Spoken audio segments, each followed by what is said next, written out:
Hi అండి, welcome to Priya kitchen. ఈరోజు మీకు చూపించేది సున్నిపిండి అనమాట. అంటే నలుగు పిండి అంటారు. ఇవి పెసలు, శనగపప్పు, బాదం, ఈ సుగంధ కలుపుతో చేసినవి అనమాట. ఈ దుంపకాయది, ఈ వేళ్ళు ఇవన్నీ కలిపి ఇందులో పసుపు కొమ్ములు కూడా వేస్తాను. ఇవన్నీ కలిపి క్లీన్ చేసి ఇప్పుడు పౌడర్ చేస్తారనమాట. చూడండి, ఇవన్నీ ఇప్పుడు ఇలా క్లీన్ చేసి పెట్టుకున్నాను అనమాట. ఇవి ఎండబెట్టుకోవాలి మంచిగా. కిరాణా షాపులో దొరుకుతాయండి.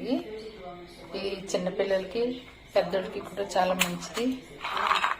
మరి స్కిన్ కూడా చాలా గ్లోగా చాలా బాగుంటుంది అనమాట. ఇవన్నీ పౌడర్ చేసిన తర్వాత మీకు చూపిస్తాను. ఇవి బాగా ఆరబెట్టేసుకొని క్లీన్ చేసుకున్న తర్వాత మరి పచ్చి ఇలా పౌడర్ చేసుకోవాలండి. ఇలాగా ఇందులో చూడండి, ఇలా పౌడర్ చేశాను. వేర్లు ఉంటాయి కదండి, వేర్లు ఇలాగా కొంచెం ఇలా ఉంటాయి. కొద్దిగా ఇది జల్లించుకోవాలన్నమాట. ఇందులో కొంచెం కస్తూరి పసుపు కూడా వేసాను. స్మెల్ అయితే చాలా బాగుంటుందండి.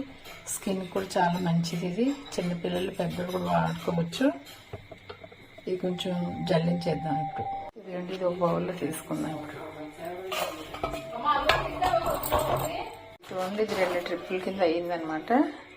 ముందు ఇది అయిపోయిన పౌడర్, ఇది రెండోసారి మళ్ళీ వేస్తున్నాను. చూడండి, ఇది కస్తూరి పసుపు వేసి మిక్సీ పట్టాను. ఇది వేయకుండా పట్టాను అనమాట. మీరు కావాలంటే ఇలా కూడా వాడుకోవచ్చు న్యాచురల్గా. లేకపోతే కొంచెం కస్తూరి పసుపు వేసుకుంటే ఇంకా బాగుంటుంది. షైనీగా ఉంటుంది స్కిన్. మరి శీతాకాలం కాబట్టి మనం సబ్బు వాడకుండా మనం ఈ నలుగు పిండిని వాడుకోవచ్చు అనమాట. చూడండి, ఇది ఈ రకంగా చల్లించేసుకుని మళ్ళీ ఇది ఒకసారి మళ్ళీ మిక్సీ పట్టుకోవచ్చు. ఇది కూడా సున్నిపిండి అయిపోయింది, తయారైపోయింది.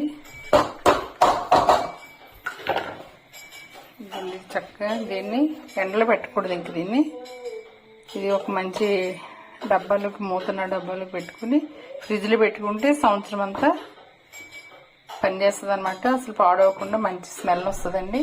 ఈ రకంగా మీరు తయారు చేసుకుని వాడండి. చక్కగా మీ స్కిన్ని మంచి గ్లో వచ్చేలాగా తయారు చేసుకోండి. ఎంజాయ్ చేయండి. మరి నా ఛానల్ కొత్తగా చూసినట్టు సబ్స్క్రైబ్ చేయండి, లైక్ చేయండి. Thank you. ఇలా మూతన్న డబ్బాలు పెట్టుకుని మూత పెట్టుకుని ఫ్రిడ్జ్లో పెట్టుకుంటే 1 year అంతా వాడుకోవచ్చండి. ఇది ఇలా అన్నమాట.